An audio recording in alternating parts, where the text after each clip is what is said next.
क्या बोल रहे हैं सर, चालू रहता है? ये फोटो सेशन का अच्छा। जो भी लोग आते हैं वो बोलते हैं भाई मोदी साहब से तो मिलना मुश्किल है, मगर आप मिल जाते हैं तो आपसे फोटो गिरवा लेते क्या हैं। पूरे बात दिन धंधे के साथ साथ चालू ही रहता है। और मैं अच्छा।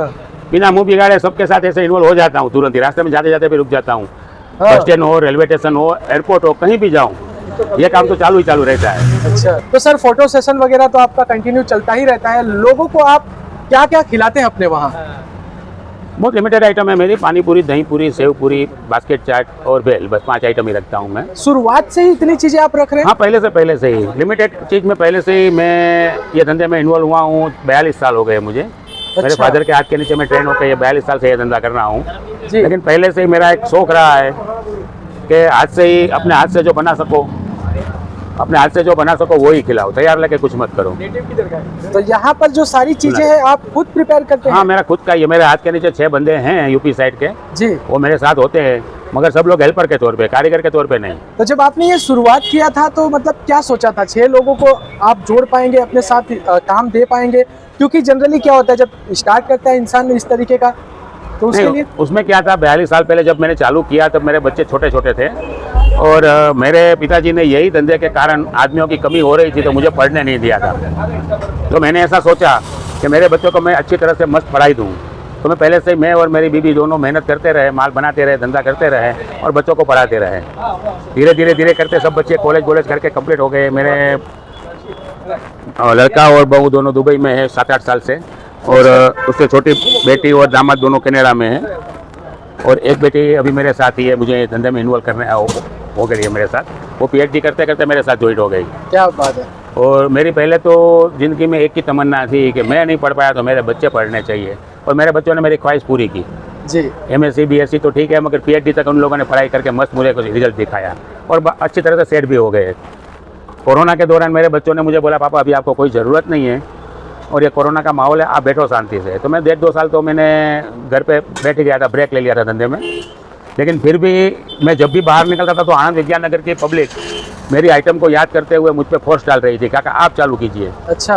गांव में 500 पानीपुरी वाले हैं, लेकिन आपके पास जो खाया है ना, तो अभी हमको आपकी आदत गिर गई है, आप ही हमको बना के दो, मज़ा आएगा। तो फिर मैंने नए तरीके से चालू किया, और तभी ये सोच के ही चालू किया था कि मुझे तो कोई ज़्यादा ज़रूरत नहीं है, लेकिन मेरे पीछे 5-7 आदमी का घर चलेगा और मुझे बाज़ार में बैठने का मौका मिलेगा। जी। इसलिए मैंने वापस, अभी 1 साल और 3 महीना हुआ तो वापस मैं एंटर हुआ ये धंधे में।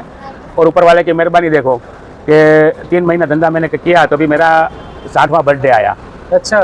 25/12/63 मेरी बर्थडे है जी। और नाताल के दिन मेरा बर्थडे था। तो मैं ऐसे ही गेटअप में तैयार होकर धंधे पे खड़ा था, और तभी यहाँ से हमारे 74 न्यूज़ पेपर है, हाँ हाँ।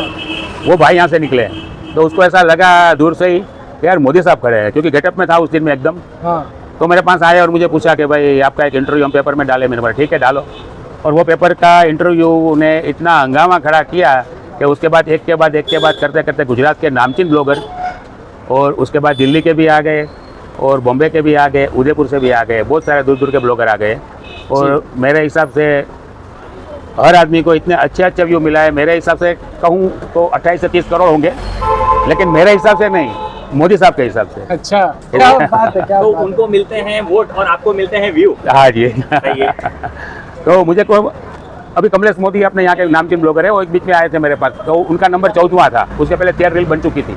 तो उसने आके मुझे बोला कि भाई पहली रील बनी तभी भी आप यही धंधे पे, यही स्टाइल से धंधा कर रहे थे, यही स्टाइल से बात कर रहे थे, और आज भी वही है, आप में कोई फर्क नहीं आया। मैंने बोला आप किस चीज़ की बात कर रहे हो? वो बोला मैंने देखा है कि 1-2 रील बनने के बाद या थोड़ा सा पॉपुलर होने के बाद लोग थोड़े हवा में उड़ने लगते हैं, थोड़ा घमंड आ जाता है, किसी से स्टाइल से बात भी नहीं करते, तो आप में कोई फ़र्क नहीं है। तो मैंने उसको ये बात बोली थी कि देखो भाई मेरे पास जो भी है उसमें मेरा क्या, आप 14वीं रील बना रहे हो और आज आप भी मेरी 25वीं रील बनाने आए हो। सही में देखा जाए तो पानीपुरी वाले के लिए आप नहीं आते हो, मोदी साहब के नाम के आते हो। तो जो नाम मिल रहा है मोदी साहब से मिल रहा है, और जो शक्ल मिली है उसमें भी मेरी थोड़ी मेहनत है, वो तो ऊपर वाले ने दी है, गॉड गिफ्ट है। अरे शक्ल क्या, आपकी तो वॉइस भी मोदी जी वाली है सर जी। वो वॉइस में तो ये क्या है कि 8-10 साल ऊपर हो गया, 2014 से मैं ये गेटअप में रहने लगा और लोग मुझे ये नाम से जानने लगे। तो थोड़ी आवाज़ में, थोड़ी स्टाइल में, दिमाग में जो भी चीज़ हो ना, उसकी शरीर पे असर होती है। सही है। तो इसके हिसाब से धीरे धीरे परिवर्तन आता गया। तो सर आज हमारी ऑडियंस के लिए लगा दीजिए अपने हाथों से भेल। जो आप अपने घर से सारा कुछ तैयार करके ले आते हैं, हाँ वो जी। वाला। तो ये देखिए भाई, यहाँ पर अब आप लोगों के लिए हम भेल लगवाने जा रहे हैं। ये मुमरा, ये तू लगवा रहा है क्या? और इसके बाद क्या रहेगा सर? चेवड़ा, चिवड़ा है,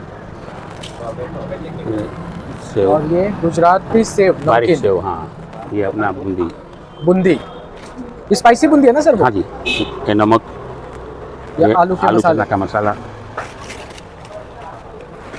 ये पूरी। इस पूरियों में बड़ा स्पेशल आवाज आ रहा है, मतलब क्रंचीपन का, वो किस रीजन से है उसका सर? कारण यह है कि मैं हल्का फुल्का माहौल होता है ना बारिश का, तो भी मेरी पूरी ऐसे खुली पड़ी रहती है, फिर भी आवाज़ करती है, क्योंकि मैं इसके अंदर गेहूँ एक तो हैवी, देखो एकदम मुलायम, जी, इसमें गेहूँ और सोजी के अलावा तीसरी कोई आइटम डालता नहीं हूँ मैं।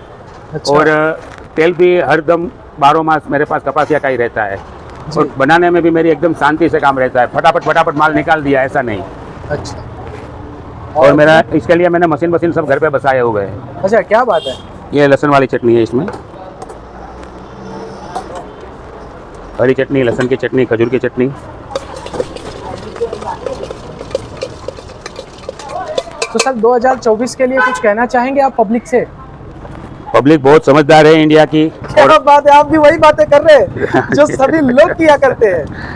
मोदी साहब को चुनना पब्लिक के लिए बहुत जरूरी है। अच्छा। ये बात पब्लिक जानती है। जी, और अभी जो ये सनातन धर्म की बात करें तो मोदी साहब के अलावा ये सब संभालना मुश्किल है, तो पब्लिक को एक दिमाग में पक्का ही है, चॉइस तो अभी आते हुए आएगा, लेकिन आज की तारीख में भी अगर वोट डाले जाए तो मोदी साहब ही होंगे। अरे क्या बात है सर, क्या बात और है। ये सनातन धर्म को अगर रखना है तो मोदी जी को रखना ही पड़ेगा। हाँ, वही पब्लिक जानती है, और पब्लिक का पूरा सपोर्ट है मोदी साहब को। अच्छा, अगर मोदी जी हट जाए तो आप बताइए क्या हो सकता है? अरे उसके बारे में तो ज़्यादा कुछ, ये पानी पूरी वाला हूँ मैं, ज़्यादा कुछ बोलना मेरे लिए बेकार है, क्योंकि मैं राजकारण में इतना कुछ नहीं जानता।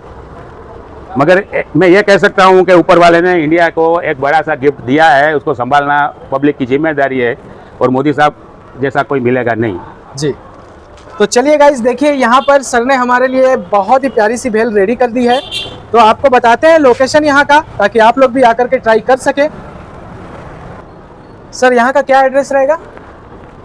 मेरा एड्रेस अभी तक तो जो हर रील बनी है ना, उसमें एक ही रहा है कि भूदेवी संकुल 7 नंबर। मैंने अभी 4 दिन पहले ही शॉप चेंज की है। अच्छा।